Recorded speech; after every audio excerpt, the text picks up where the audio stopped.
The following podcast reflects our personal opinions and interpretations of publicly available information and should not be construed as factual assertions or legal advice. While we aim to provide accurate commentary, this discussion is speculative in nature and intended for entertainment and informational purposes only. We have taken care to conduct thorough research and carefully investigate the information discussed to ensure accuracy where possible. But we acknowledge that we may not have access to all the facts. As freelance producers, our views are entirely our own and do not represent or reflect the positions of any individuals or entities mentioned in this discussion. Any references to individuals, organizations, or events are made in good faith based on public available sources. We expressly disclaim any intent to harm reputations or imply unlawful conduct by any party. And with that said, let's get into it.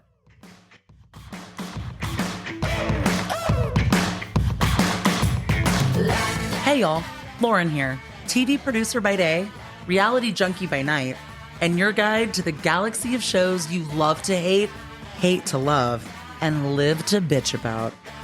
This is Reality Bites, the podcast where we deep dive into the week's buzziest reality TV and pop culture happenings. I'm Morgan. By night, I'm Lauren's co-host and other better half. And by day, I moonlight as an executive producer. I've been around the Bravo block enough to know, let's just say, where the bodies are buried. We'll take you through the biggest and best water cooler moments of the week through a producer's lens you won't find anywhere else. Buckle up, buttercups. I've had enough of you, you beast. Beast? How dare you? This is Reality Bites.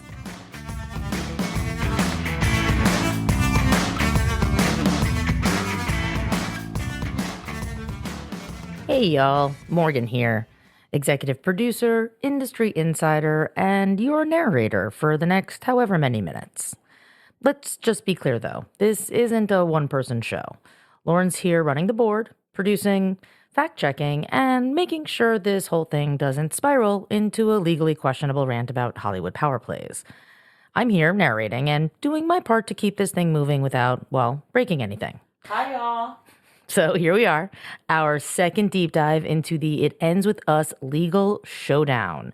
Blake Lively, Ryan Reynolds, Justin Baldoni, and a level of industry backstabbing that makes Oscar campaign season look like a group hug. And it's Oscars tonight, y'all. Anyway, let's get into it. Something's shifting. Something big. Not just the usual Hollywood PR maneuvering, not just damage control. This is something else. Something happening behind the scenes. Fast, calculated, and deliberate. Because in just 7 days, Blake Lively and Ryan Reynolds didn't just make moves. They built a fortress. They brought in two of the most elite crisis operatives money can buy. Not just lawyers, not just strategists, architects of silence. The first, a former CIA deputy chief of staff, a man whose career has been spent navigating national security threats, counterterrorism operations, and intelligence leaks that could shake governments. This isn't someone you hire for a bad press cycle. This is someone you bring in when the stakes are so high, a misstep doesn't just cost money, it costs control. Now the second, a corporate enforcer, a lawyer whose name never makes headlines because that's his entire job. He doesn't just defend lawsuits, he makes them disappear before they ever touch a courtroom, before they ever reach the public eye. This wasn't reactive. This wasn't rushed. This was meticulous.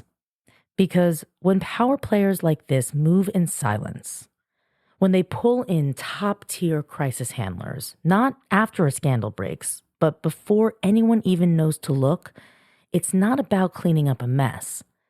It's about making sure no one ever sees it. So, what's brewing behind the curtain?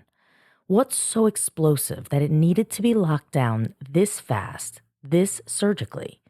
And more importantly, who else knows? But before we even touch Nick Shapiro's hire, before we get anywhere near Matt Bruno. And before we unpack why bringing them both on within a week is a nuclear level move, we need to take a step back. We need to talk about what public relations actually is. Because PR isn't just about good press. It's about controlling perception. And in Hollywood, perception isn't just reality. Perception is power. Most people think PR is just red carpet interviews, glossy magazine covers, and perfectly curated Instagram posts. They think it's about making a celebrity look good, keeping them relevant, keeping them beloved. And sure, that's part of the job, but that's not the full game. Real PR isn't just about crafting an image. It's about controlling the story. It's about managing perception in real time. It's about shaping reality before the public even knows it's happening. So let's break it down. You have branding PR. This is the architects at work, the ones who meticulously construct and shape a celebrity's public persona. Think Taylor Swift reinventing herself with each album era, each aesthetic shift calculated down to the last Instagram post. Then you have crisis PR. This is the damage control department, the ones who step in when the house is already on fire. So think Will Smith at the Oscars. The entire world watched that slap in real time. No PR team could prevent it, but they sure as hell had to manage the fallout.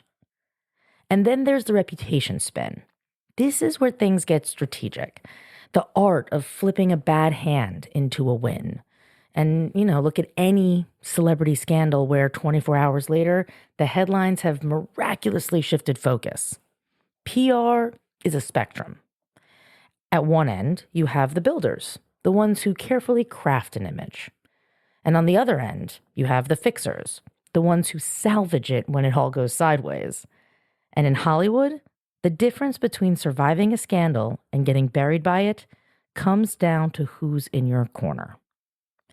Now, I know a little something about this world. I didn't just read about PR, I actually grew up in it. My mother was a publicist in the music industry, which means I didn't just learn about it, but I lived it. I watched it in action growing up. I saw how one phone call could kill a bad headline before it ever saw the light of day. I saw how narratives weren't just controlled, they were manufactured sometimes months in advance. I saw how public perception wasn't accidental. It was a curated product, built, packaged, sold. And the biggest lesson, which is that PR isn't just about what's being said. Oftentimes it's about what isn't. Music, Hollywood, politics, it's all the same game. The public sees the stage. The PR teams, they run the backstage. And that's the key. PR isn't just about publicity. It's really about power. And not all PR is created equal. Some PR is about making you famous. Some PR is about keeping you famous. And some PR is about making sure your career doesn't go up in flames overnight. And that, my friends, is crisis PR. Crisis PR is Hollywood's cleanup crew, the damage control specialists, the people you call when the situation is already on fire and you need it contained immediately. Think Ray Donovan. If you've seen the show, you know the deal. He's the fixer, the guy who makes problems disappear.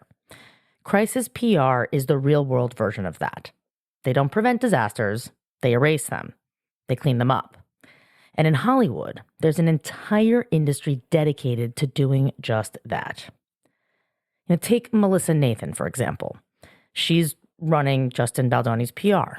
But she's not just any publicist. She's a crisis specialist. Melissa Nathan wasn't there to make Justin a star. She was there to protect him from reputational damage.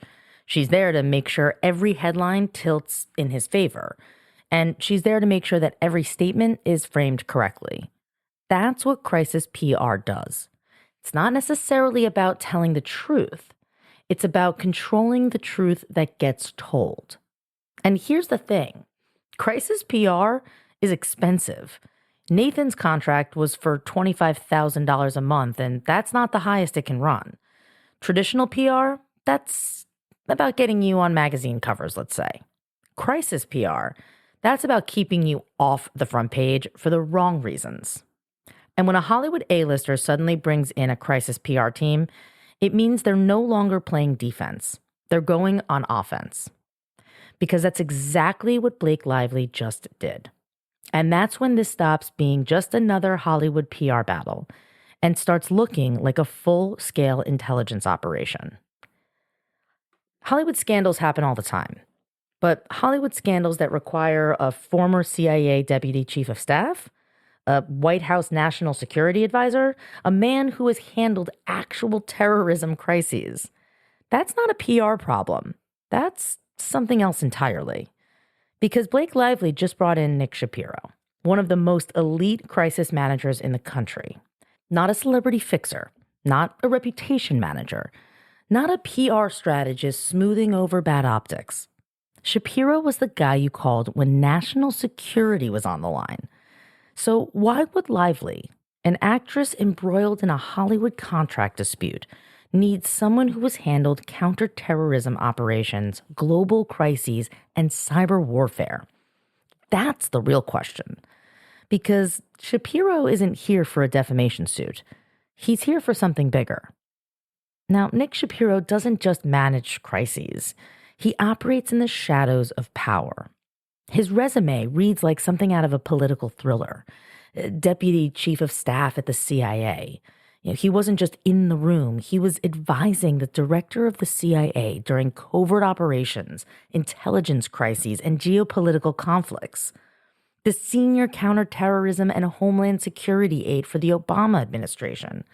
He was at the table for decisions involving global security threats, military conflicts, and high-risk intelligence operations. He was the national security spokesperson for President Obama. When the U.S. government needed to control the public narrative on a classified situation, Shapiro dictated how the press and public would interpret the crisis. He also was the lead strategist during some of the most high-profile crises of the last decade. The H1N1 pandemic, the Boston Marathon bombing, the Gulf oil spill, the Fukushima nuclear disaster, major cyber attacks on U.S. infrastructure. I mean, this is not a man who deals with tabloid headlines. This is not a man who smooths over messy divorces or leaked texts or TMZ scandals. This is a man you bring in when something is spiraling towards catastrophic collapse, which raises the only question that actually matters here. What do Lively and Reynolds know that we don't? Bringing in Nick Shapiro isn't just damage control. It's threat mitigation, which tells us four things. One, they know something is coming that requires intelligence-level crisis expertise. If this were just about bad press, they would have hired a Hollywood PR firm. But Shapiro's entire expertise is in stopping an issue before it escalates into something uncontrollable. His job is to get ahead of information before it detonates. So what are they bracing for? Is there damaging financial information that could trigger legal action? Is there anywhere where there's a potential escalation into IRS or FBI or SEC investigations? Are there undisclosed industry players with vested interest in the outcomes of this lawsuit? Whatever it is, they're not just bracing for bad headlines. They're bracing for something bigger. And two, they're preparing for a high-level information war. Now, Baldoni's lawsuit is about contractual power, but the PR battle is about public perception. And Shapiro isn't a PR guy. He's an intelligence strategist. His job isn't to clean up a crisis. His job is to control the battlefield before the war even starts, to control what information gets out, control when it gets out, and control how the public and industry interpret it. This is a covert, preemptive strike approach, one that's more about preventing leaks than responding to them. And three, they anticipate government-level scrutiny. If this was just about a defamation lawsuit, Shapiro wouldn't be necessary. But if there's a risk of financial audits or regulatory inquiries or IRS or even SEC investigations into investments or money movement, then suddenly a man with CIA and White House experience in managing classified financial and legal intelligence could become an asset. Shapiro's expertise in handling classified financial oversight could signal that Lively and Reynolds are preparing for legal scrutiny far beyond this single case. And finally, 4, they need a specialist in neutralizing threats before they explode. Shapiro doesn't just handle crises, he prevents them. If Baldoni's legal team has something powerful, Shapiro's role is to ensure it never reaches the light of day. He could potentially prevent subpoenas from being filed, or block discovery of sensitive financial or contractual documents, or even perhaps silence leaks before they become PR firestorms. Again, he's not here to manage a crisis. He's here to make sure the crisis never fully materializes. This isn't just a legal battle for Lively either. This is a billion-dollar chess game for Ryan Reynolds, because Reynolds isn't just an actor. He's a corporate entity, and that corporate entity is worth over $1 billion. There's a lot that Reynolds has to protect. His Mint Mobile and Aviation Gin sales were upwards of $2 billion. Maximum Effort, his production company, and Mountain, his CTV ad company, have multi-million-dollar brand deals. Then you have his sports holdings with the Wrexham Football Club, which has become a massive global branding success story. Not to mention his new acquisitions of stakes in La Equidad and Club Necaxa, which, along with Rob McElhenney and Eva Longoria, have already produced a Wreck It Like Wrexham docuseries surrounding that team as well. Not to mention, he has his Alpine Formula One team investment, as well as investments in Fubo TV, 1Password, the Match.com group, and more. His entire business empire is built on an idea of trust, credibility, and high-profile investments. If this lawsuit potentially exposes financial irregularities, contract manipulation, any bad faith business tactics, anything of the sort, then that wouldn't just be bad press. That's financial jeopardy. Most celebrities hire spin doctors. Lively and Reynolds hired an intelligence strategist, and they didn't want you to know about it because it was Baldoni's side who leaked this to Variety. Just like, Leslie Sloan leaked Melissa Nathan's hiring back in August of 2024. That tells us everything. This isn't about image protection. This is about controlling the entire battlefield. Nick Shapiro isn't here to make Lively look good. He's here to make sure the opposition never gets the chance to strike. This isn't Hollywood crisis PR. This is high-stakes information warfare. And if this is the level of crisis control they think they need, then what's coming next is bigger than anyone realizes. But Hollywood battles aren't just fought in the press. The other side of the war, that happens in the courtroom. And Blake Lively just called in a heavyweight. At the start, this lawsuit was about harassment allegations and a measly smear campaign. That's no longer the case. Now, it's contract warfare about financial damages, reputational destruction, and who really holds power in Hollywood. And that shift is exactly why Lively just made one of the most aggressive legal hires of her career. This isn't an entertainment lawyer. This isn't a Hollywood deal maker. This isn't a clean it up behind closed doors kind of hire. This is Matt Bruno. Picture the high-stakes legal sharks in films like Michael Clayton or The Firm. The kind of lawyers who don't just defend their clients. They obliterate the opposition. Bruno is not a settlement negotiator. He's a business litigator, a corporate enforcer, a specialist in financial and contractual warfare. His entire career built on dismantling opponents in high-stakes business disputes, white-collar investigations, and Fortune 100 level contract battles. This is not someone you bring in if you're looking to quietly settle. This is the guy you hire when you're prepared to burn the whole thing down on your terms. And if there was ever any doubt that Lively's legal team was shifting strategy, that doubt just disappeared. Up until now, Lively's legal team was built for a defamation defense. They had attorneys who specialized in reputation management, PR strategy, employment law. That's not the team you call when a lawsuit pivots into contractual fraud and financial damages. But when Baldoni's legal team escalated their claims, accusing Lively of fraud, extortion, contractual manipulation, her camp moved fast. Bruno isn't here to debate public opinion. He's here because this case is now about contracts, industry leverage, and cold, hard financial damages. And his job? To dismantle Baldoni's case before it even reaches a courtroom. One of the most damaging claims against Lively, that she intentionally avoided signing the long-form contract, giving herself full power with zero enforceable obligations. Now, Baldoni's team argues that this was calculated, a Hollywood loophole she exploited to take control of the film. But Matt Bruno, he'll likely flip that argument.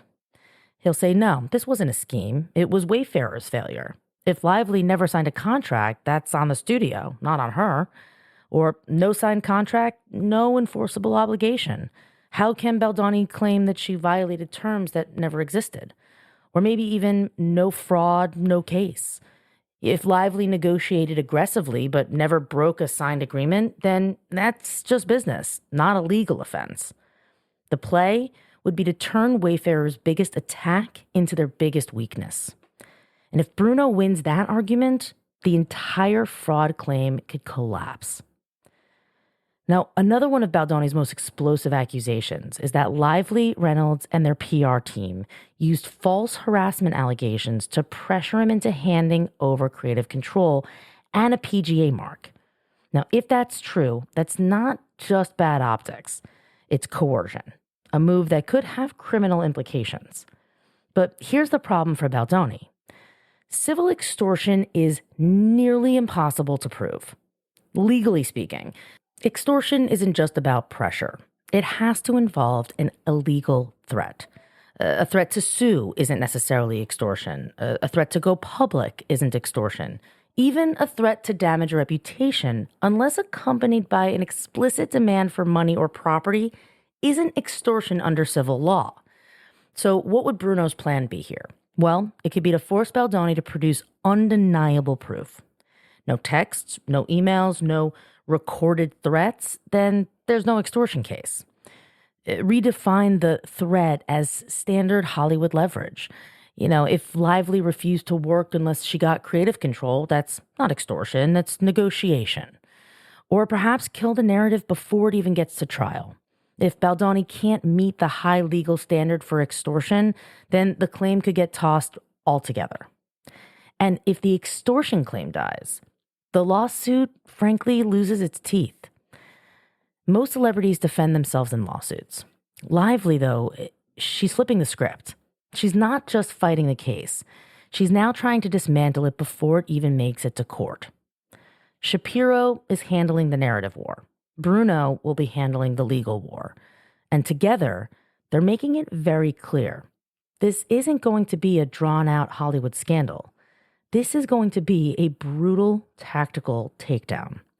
And the fact that Lively's willing to go this far means this case isn't just about winning.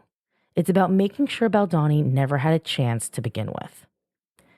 Baldoni's asking for $400 million in damages. His claim that Lively orchestrated a PR takedown that destroyed his career. Well, Bruno's counter could be to make this a First Amendment fight. Because defamation isn't just hard to prove. It's damn near impossible when the target is a public figure. Baldoni must prove actual malice. That means proving Lively knowingly lied or acted with reckless disregard for the truth, an extremely high legal bar to pass. When Johnny Depp sued Amber Heard, he won because her statements were ruled false, malicious, and career damaging.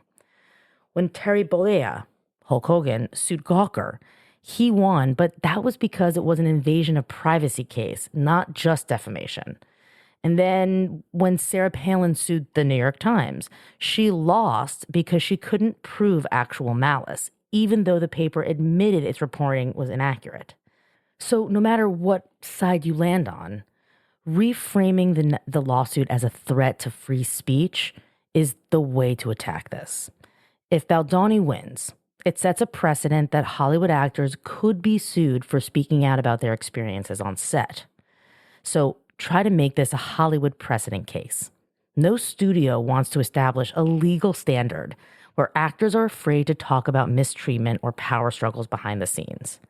So Bruno's goal here would be to make sure that even if Lively loses in the press, she still wins in court. Now, Baldoni's lawsuit frames Lively as a power-hungry manipulator who used her industry influence, agency connections, and PR machine to seize control of the movie It Ends With Us. But Bruno's counterargument? Well, it'll probably be that that's just how Hollywood works. Actors push for creative control all the time. This isn't a scandal, it's standard industry practice. That negotiating a PGA mark isn't illegal, it's smart business. Plenty of actors demand Producers Guild recognition to solidify their industry power. And if the film made money, where's the harm? If Baldoni benefited from Lively's involvement, how does he prove real financial damages? So Bruno's play here would be to normalize everything that Lively did. Turn it from a shady power grab into just another Hollywood negotiation, not a legal violation. Now, the case is entering discovery. That means both sides are demanding access to emails, texts, financial records, internal communications. Baldoni's team recently released their 168-page timeline of evidence to shape the narrative, and that's before discovery. Lively's team fired back with demands for years of phone records.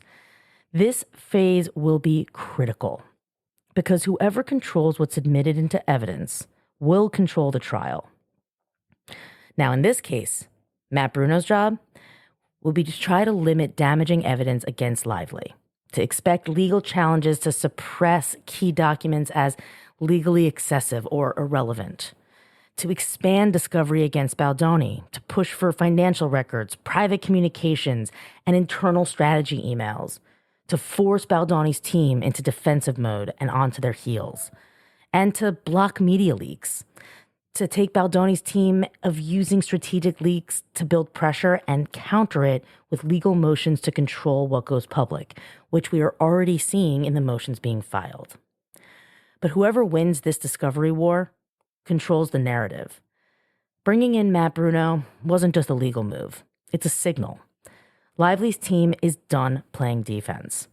His hiring confirms that this case isn't just about reputation damage anymore.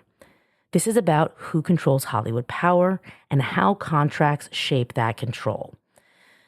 And the strategy here will be to shift the narrative from defamation to a contract dispute, to raise the legal burden on Baldoni's biggest claims, to make Wayfarer's contract failures the real problem focus, to limit the risk of an extortion claim sticking, and to frame this entire case as Hollywood business as usual. This isn't just a battle over one film. This case could set legal precedents for how actors, producers, and studios negotiate power in Hollywood. And with Matt Bruno in the mix, Lively's legal war just became a corporate war. Now, hiring Nick Shapiro was one thing. Hiring Matt Bruno was another. But hiring both within a week, that tells us everything. This wasn't reactionary. This wasn't last-minute damage control. This was a calculated, tactical move, one that signals Lively and Reynolds are preparing for a much bigger battle than what's been made public. Lively and Reynolds aren't just assembling a defense team. They're assembling a war cabinet.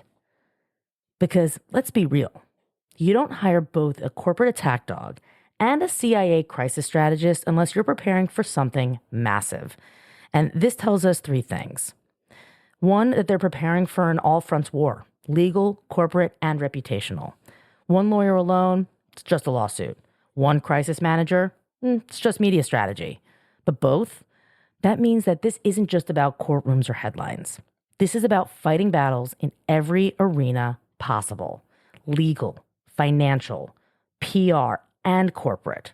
And if that's the case, then the stakes are far bigger than one single lawsuit.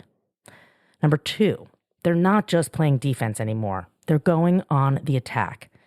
Bringing in Bruno signals Lively's team isn't just trying to survive this lawsuit anymore. They're trying to dismantle Baldoni's case before it even reaches trial. The job will be to turn the missing contract into Wayfarer's failure, raise that legal burden of proof against Baldoni, and make the extortion claim impossible to prove. If Bruno wins his argument before trial, Baldoni's lawsuit collapses. But hiring Shapiro, that's a whole other level. Shapiro isn't just damage control. He prevents crises before they even fully form. His job will be to control the entire information ecosystem. That means potentially blocking damning leaks before they get out, strategically releasing favorable information to shift the narrative, or even maybe using intelligence-level tactics to neutralize threats before they materialize. Together, Bruno and Shapiro form a complete war machine. One dismantles the legal attack, the other can neutralize public and corporate threats before they even hit. Which tells us that Lively and Reynolds aren't just preparing for a fight. They're ensuring they win before the fight even starts. And number 3, this isn't just about Lively. This is about protecting Reynolds' billion-dollar business empire. If this lawsuit was just about Blake Lively, we wouldn't be seeing this level of corporate firepower. We just wouldn't. This is about protecting Reynolds, his business interests, and their entire financial ecosystem. Let's zoom out for a second. Ryan Reynolds isn't just an actor. He is a corporate entity, and that corporate entity is worth over $1 billion. His business thrives on trust, credibility, and financial partnerships.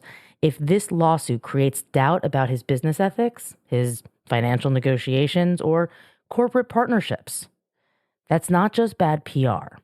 That's a financial catastrophe. So what's the move? Well, Bruno protects them legally. Shapiro ensures no damning financial information gets out. And together, they make sure nothing about this lawsuit disrupts the empire that Reynolds has built. Because let's be honest with ourselves. If Reynolds' billion-dollar deals were at risk, this team wouldn't just be protecting Blake Lively. They'd be making sure Reynolds stays untouchable.